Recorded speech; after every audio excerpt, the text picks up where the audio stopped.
I can introduce myself. So I did my undergraduate in computer science engineering, and I did my master's in management at University of Michigan. I liked coding, but it wasn't my passion. And then I kind of tried out working on some of my own business ideas. And right now I'm working on my startup breathable full time. Hi guys, my name is Caroline, but I'm a junior at the University of Michigan, where I study mathematical sciences with a concentration in economics, philosophy, politics, and economics, and hopefully either a degree in engineering or information.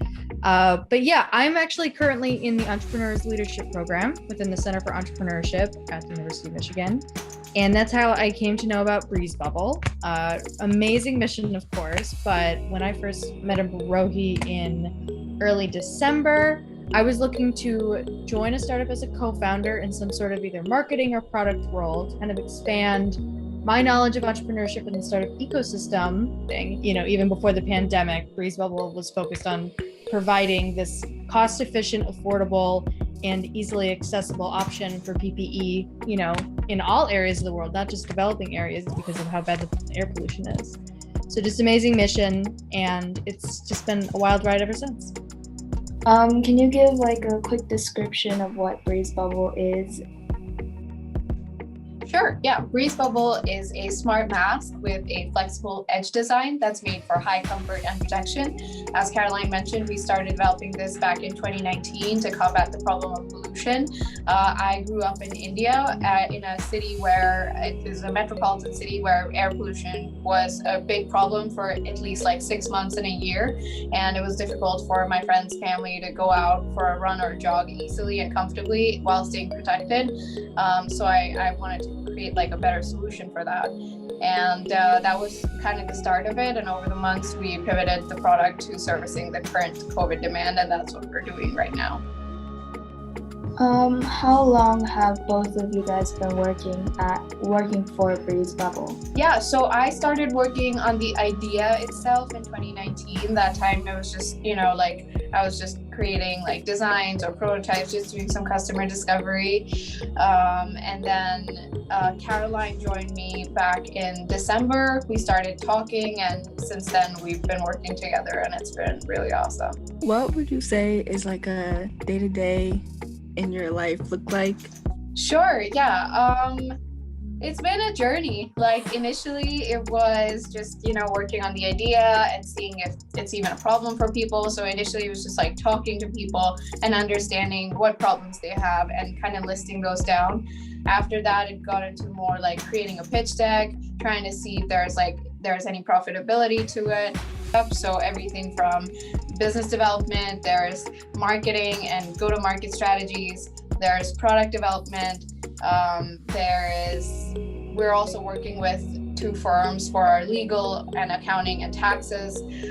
And then we're reaching out to people and businesses to form B2B partnerships. And then there's operations to kind of assemble and ship out the boxes whenever we get orders. Right now it's a variety of stuff. So what do you love most about your job?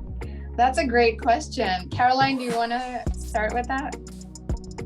Absolutely. I think even to go off of the previous question as well, because Arohi, this is your full-time thing. I think me coming in, I still have my regular stuff. I have classes each week. So I think what's really fun about this, my favorite part about it, is just being able to brainstorm ideas with Arohi, especially when it comes to marketing. And I think you guys found us through TikTok. So that's kind of where, our creativity gets to thrive and shine. Any idea that comes to head, we're okay, let's do it. Let's try it out. Let's see if it works. And most often, it does. And sometimes when it fails, we just got to try back again. So that's just the most exciting part about it, is just being able to kind of take all of your creative energy and put it forth towards these types of projects. I think it's really exciting. Yeah, and for me, what I love about it, or entrepreneurship in general, is that you can really focus on the problems that you feel really passionate about, and it kind of internally drives you to keep working on it and building it out, and just getting the thing that you built from scratch in the hands of consumers. What have you found the most challenging about your job, you would say? There are so many challenges with it that when I entrepreneurship, just if you just look at it from the outside, it looks like a glamorous, fun thing to do. It's difficult in a way, especially when you're doing it full time, because if you, let's say, don't want to work for a day or 2 days or something like that, or you're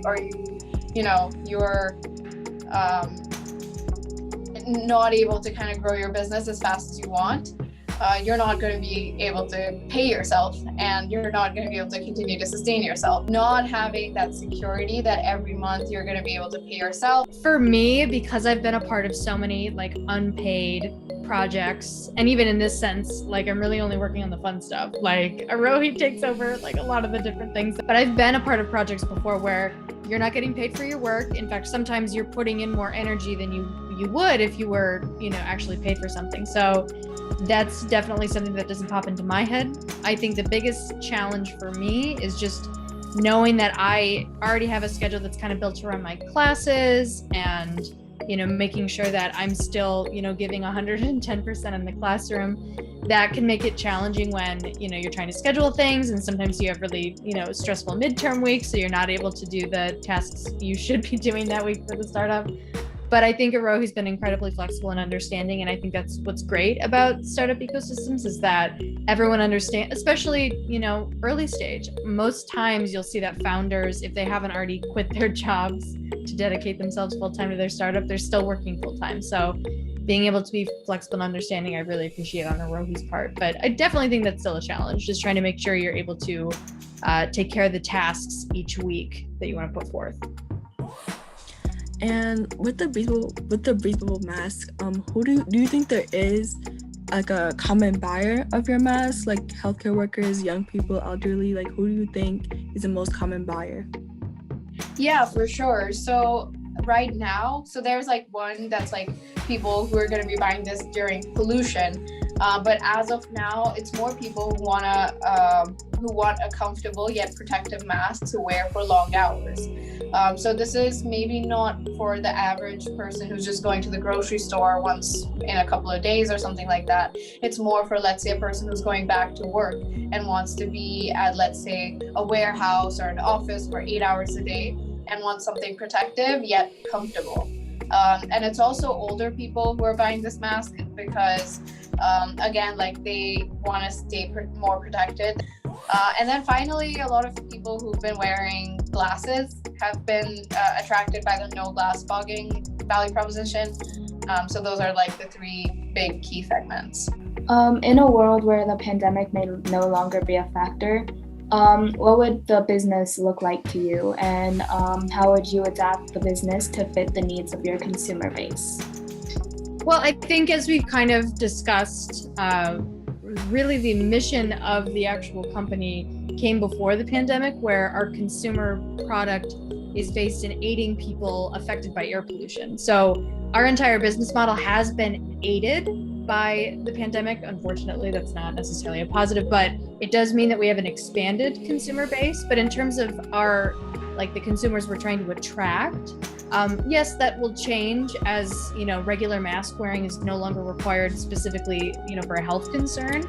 But air pollution still does affect many communities, especially in developing areas and even in more developed countries. I think there was a case recently in the UK where a death was attributed specifically to air pollution. So I think the biggest takeaway is that our consumer base may shift and may decrease for the time being, just because we're not necessarily getting COVID specific customers, but our mission is still sacrosanct, and it's still existing beyond just the pandemic. So I think, the consumer base may shrink for the time being, but air pollution will continue to be a problem. What made you want to become an entrepreneur? I saw a problem of like used books being thrown away and not being used or exchanged. And I created like a small online platform for people to do that in the university.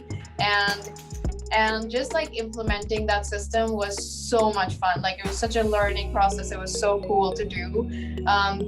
That's kind of when I started learning about entrepreneurship and learning that you can, if you see a problem and you can think of a solution, like you can create it and potentially help a lot of people in the process. And then eventually, as you make it bigger, you can also monetize it and create a business out of it. So just the whole process was like the first thing that I tried out. And then I worked on a couple of other business ideas, and yeah, that's how like the bud of entrepreneurship grew with me. My first brush with entrepreneurship was when my mother, when I was in middle school, created her own company. She was a single mother, she was supporting 2 kids. Seeing someone so strong really go through it by themselves to try to get their company off the ground, to try to get VC funding. At one point, she had like an entire factory dedicated towards making their product in Taiwan. Just seeing that drive and that ambition from someone from such an early age, especially a female entrepreneur, a female identifying entrepreneur that, was already low income, already single mother, a lot of adversity. And I think just seeing that really inspired me. And at least at the time, I was very much like, I just know that I can do anything, maybe not necessarily like make my own business or, co-found a company or whatever. But I saw it immediately from that like, you know what, I really can do anything. And I think after that, I started expanding more into, social good entrepreneurship. I created my own nonprofit. It really kind of spiraled into my interest in trying to help others and make the world better, which I think is really what the mission of entrepreneurship is, not necessarily making money or making a product, but really just trying to help innovate so the world can become a better place for people. And that's really what's brought me here today. Working with breathable is really just those initial experiences with such a wonderful role model in my mom. Is there anything that you would want to do with breathable, and is there anything you want to do like after it or like separate from it? Yeah, definitely. I mean, in terms of breathable, we're also working now on a more high-tech mask, one that would have like a fan component in it that would make it easier to breathe. It would connect to an app so that would tell you exactly how much air is being purified. It's to solve the problem of like people being skeptical of how effective the mask is and things like that. So yeah, we're kind of working on that, and that would be version 2, and then hopefully we would make more improvements and get like version 3, 4 out. So that's the plan with breathable. In terms of like in my life in general, pollution is just one of the many problems that I'm passionate about. I think I have a list of like 30 or 35. So after this is done, I think I'll probably select one of those, like either something in the telemedicine, so like remote healthcare industry, or yeah, there are so many of those, but I'll keep you guys updated on what I do.